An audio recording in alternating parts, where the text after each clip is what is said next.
आत्मीय भाइयों और बहनों, पितर हमारे अंतरिक्ष सहायक लेखक श्री राम शर्मा आचार्य पुस्तक से पढ़कर सुना रहे थे। विषय पितर हमारे शुभचिंतक, सच्चे मार्गदर्शक।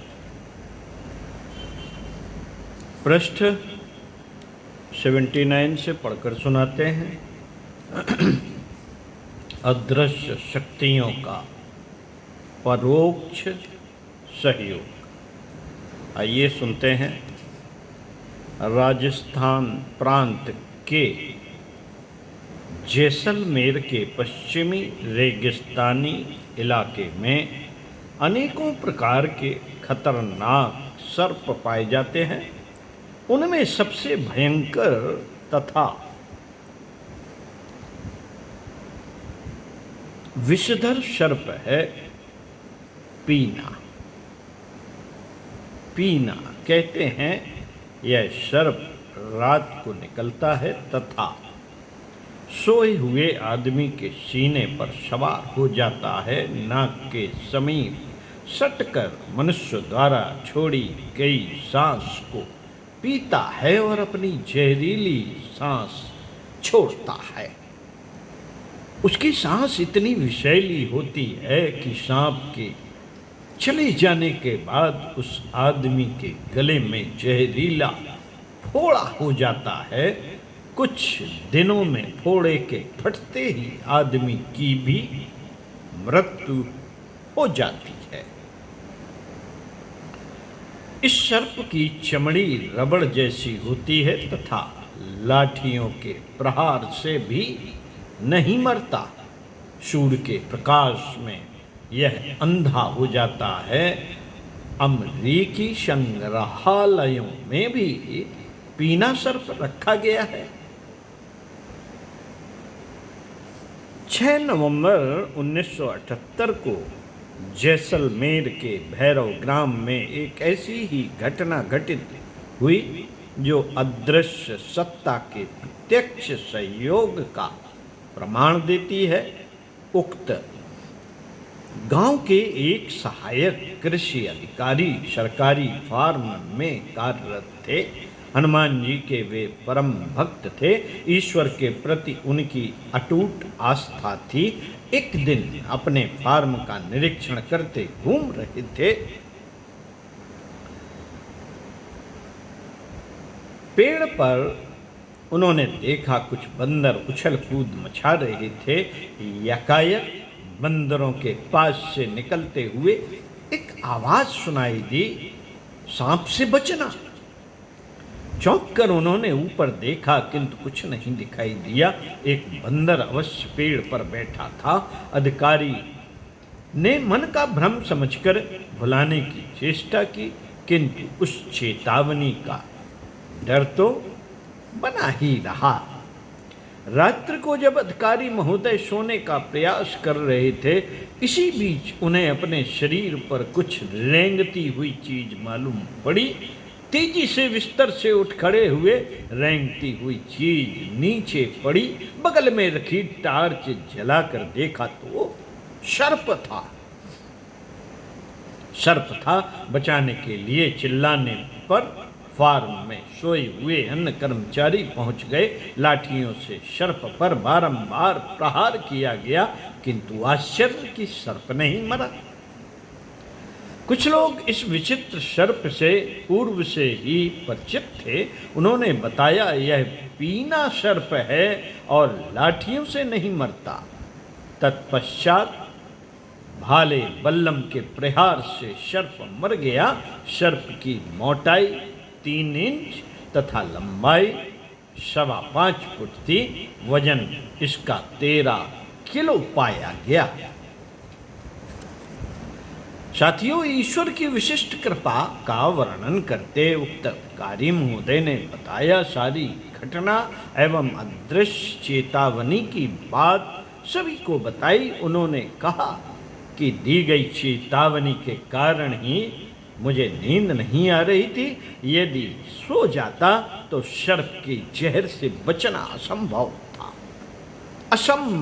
था। कहा जाता है कि मानवीय चेतना प्रत्येक परिस्थितियों एवं घटनाओं से जूझने में समर्थ है, किंतु यह बात प्रत्यक्ष दिखाई देने वाली घटनाओं के संदर्भ में ही मालूम होती है। कुछ घटनाएं ऐसी होती हैं जिनके विषय में कुछ भी जानकारी नहीं होती, अथवा कुछ परिस्थितियां ही ऐसी आ खड़ी होती हैं जिनमें जीवन सुरक्षा असंभव जान पड़ती है। ऐसे विशिष्ट अवसरों पर जब मनुष्य असहाय एवं असमर्थ होता है, एकमात्र आसरा उस परमात्मा का ही रहता है। देखा यह जाता है कि इन असहाय परिस्थितियों में अदृश्य शक्ति किसी न किसी रूप में सहयोग करती तथा संकटग्रस्त को उबारती है। प्रतापगढ़ उत्तर प्रदेश के जेठवाड़ा थाना के पांती ग्राम में एक ऐसी घटना घटित हुई जिसमें दैवी अनुकंपा प्रत्यक्ष दृष्टिगोचर हुई। कहा जाता है कि गांव की एक महिला का पति मर गया, उसका 2 वर्ष का बच्चा था। विधवा ने पुनर्विवाह के लिए एक युवक को राजी कर लिया। विवाह में अड़ंगा खड़ा हुआ। युवक का कहना था कि बच्चे के रहते वह विवाह करने के लिए तैयार नहीं होगा।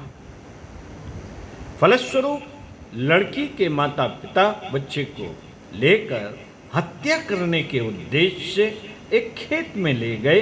इससे पूर्व कि गड़ासे का प्रहार बच्चे के ऊपर करें, एक भयंकर सर्प फुफकारता हुआ उनको काटने के लिए आगे बढ़ा। सर्प देखकर वे भयभीत होकर भाग गए। पुलिस ने बाद में उन दोनों को गिरफ्तार कर लिया। इस प्रकार बच्चे की जान बच गई। दैवी शक्तियां समय समय पर अपने प्रिय पात्रों का सहयोग अनुग्रह करती रहती हैं। साथ ही दुष्ट आतताइयों को उनके कुकृत्यों के लिए भयंकर दंड व्यवस्था भी करती हैं। सूक्ष्म जगत में विचरण करती दिव्य आत्माओं का सहयोग अनायास इस रूप में मिलते देखा गया है। इंग्लैंड के न्यायिक इतिहास में 19वीं सदी के आरंभ में एक ऐसी घटना घटी जिसने कानून व्यवस्था को भी चुनौती दे दी। इंग्लैंड के एक्स्टर जेल में एक जॉन ली नामक अपराधी बंद था। हत्या के आरोप में न्यायालय द्वारा उसे मृत्यु दंड सुनाया गया। उस समय विद्युत द्वारा फांसी दी जाने की व्यवस्था आज की तरह नहीं थी। मोटी रस्सी के फंदे द्वारा फांसी दी जाती थी। निर्धारित तिथि एवं समय पर डॉक्टर ने उसके स्वास्थ्य की परीक्षा की। पादरी ने जान ली के किए गए अपराधों के लिए परमात्मा से क्षमा प्रार्थना की। फांसी का फंदा उसके गले में डालने के पूर्व जल्लाद जेम्स बेरा ने फांसी घर के उपकरणों की भली भांति जांच कर ली। फांसी का फंदा बनाकर खींचे जाने वाले रस्से को ठीक किया। मजिस्ट्रेट की देखरेख में अपराधी के गले में फंदा डाला गया। जल्लाद ने पीछे हटकर नीचे के तख्त को खींचा, किंतु तख्ता बिल्कुल नहीं हिला। पुनः तख्ते का निरीक्षण किया कि संभवतः कहीं जाम न हो गया हो, किंतु पाया कि वह बिल्कुल ठीक था। दोबारा जोर लगा कर तख्ता खींचा, किंतु आश्चर्य कि वह टस से मस न हुआ। जल्लाद ने तीसरी बार तख्ते की जांच करने के बाद खींचने का प्रयास किया, किंतु असफलता ही हाथ लगी। तीसरी बार फांसी पर चढ़ाए जाने की मानसिक पीड़ा से जॉन ली भीषण ठंड में भी पसीने से डूब गया। मजिस्ट्रेट सामने खड़ा सारी कार्रवाई देख रहा था। उसके जीवन की यह अभूतपूर्व घटना थी। वह विस्मित था कि फांसी के सारे उपकरण ठीक होते हुए भी तख्ता खिसक क्यों नहीं रहा है। निरंतर 7 मिनट तक अथक प्रयास किया तथा 3 बार फांसी के तख्ते पर चढ़ाए जाने पर भी उसे मृत्यु दंड नहीं दिया जा सका। कुछ समय के लिए फांसी को स्थगित करने का आदेश दिया गया। फांसी का निर्धारित समय बीत चुका था। सर विलियम कोर्ट में इस मामले को प्रस्तुत करते हुए निवेदन किया गया कि न्यायालय द्वारा निर्धारित समय पर पूरी सतर्कता एवं सावधानी रखने के बाद भी मृत्यु दंड न दिया जा सका, अतः न्याय की रक्षा के लिए फांसी के लिए अगला समय निर्धारित किया जाए। उच्च न्यायालय ने अपील को निरस्त करते हुए कहा कि आपराधिक दंड प्रक्रिया संहिता के अनुसार न्यायालय द्वारा मृत्यु दंड की सारी कार्यवाही पूरी हो चुकी है। इस समय को आगे बढ़ाना न्यायालय के क्षेत्राधिकार के बाहर है। विश्व के न्यायिक इतिहास में यह एक आश्चर्यजनक घटना थी, जबकि एक व्यक्ति को निरंतर 7 मिनट तक फांसी दी जाती रही हो और वह बच गया हो। पत्रकारों ने जॉन ली से पूछा वह कैसे बच गया। उत्तर में उसने कहा वह निर्दोष था। हत्या में उसे किसी प्रकार फंसा दिया गया था। अपनी सफाई एवं समुचित साक्ष्य वह न्यायालय में प्रस्तुत नहीं कर सका, जिससे उसको मृत्यु दंड मिला। फांसी के तख्ते पर ईश्वरीय न्याय एवं सहयोग की प्रार्थना वह निरंतर करता रहा। सतत किसी अदृश्य शक्ति का अनुदान बरसते उसने अनुभव किया। सहायकों पितरों की अपनी सामर्थ्य सीमा है, किंतु उससे बहुत बड़ी विस्तृत भूमिका देव सत्ताओं, जीवन मुक्त आत्माओं तथा इन सब की उद्गम परम शक्ति सर्वोच्च सत्ता की है। धर्म की संरक्षण, अधर्म अनीत अनाचार के प्रतिकार की ईश्वरीय प्रक्रिया ब्रह्मांड व्यापी है। यह हर देश काल में चलती है, कभी रुकती नहीं साथियों।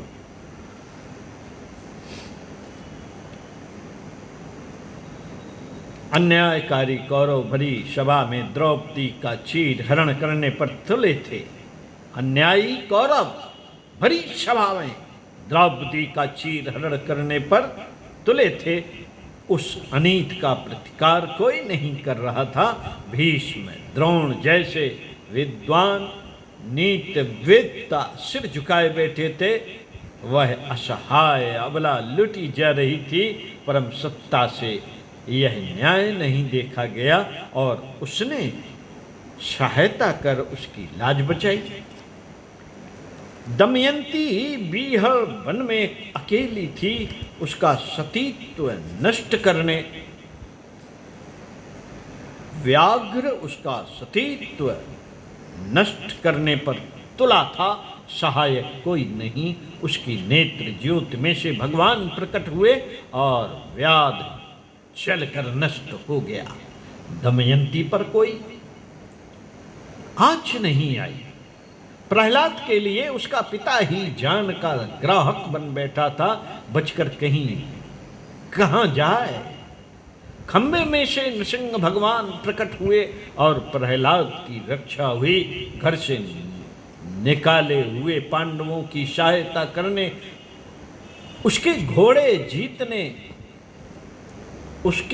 घोड़े जोतने भगवान स्वयं आए। महर्षि मेहता के सम्मान की रक्षा भगवान ने की। ग्राह की मुख से गज के बंधन छुड़ाने के लिए प्रभु नंगे पैरों दौड़े आए। मीरा को विष का प्याला भेजा गया और सांपों का पिटारा, पर वह मरी नहीं। न जाने कौन उसके हलाहल को चूस गया और मीरा जीवित बची रही। गांधी को अनेक सहयोगी मिले और वे दुर्दांत शक्ति से निहत्ते लड़कर जीते। भागीरथ की तपस्या से गंगा द्रवित हुई और धरती पर बहने के लिए तैयार हो गई। शिवजी सहयोग देने के लिए आए और गंगा की गंगा को जटाओं में धारण किया। भागीरथ की साधना पूरी हुई। दुर्वासा के शाप से संत्रस्त राजा अम्बरीश की सहायता करने भगवान का चक्र सुदर्शन स्वयं दौड़ा आया था। संतान सत्ता तो काल गति, सनातन सत्ता तो काल गति और ब्रह्मांड से सर्वथा अतीत है। जिस तरह वह प्राचीन काल में थी आज भी है और उसकी अदृश्य सहायताएं पूर्व के से पश्चिम, उत्तर से दक्षिण तक आज भी प्राप्त करते रहते हैं। मित्रों, टंगस्टन तार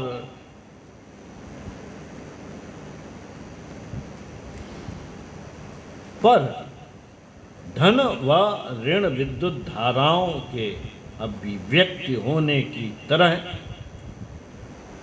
यह ईश्वरीय अनुदान जिन दो धाराओं के सम्मिश्रण से किसी भी काम में प्रकट होते रहते हैं वह श्रद्धा और विश्वास रूपी धाराएं जहाँ कहीं जब कभी हार्दिक अभिव्यक्ति पाती हैं, परमेश्वर की अदृश्य सहायता वहाँ उभरे बिना नहीं रह सकती।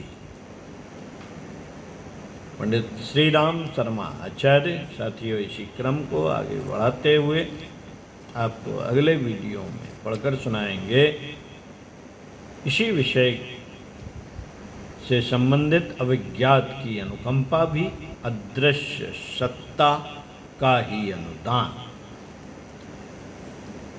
ओम शांति।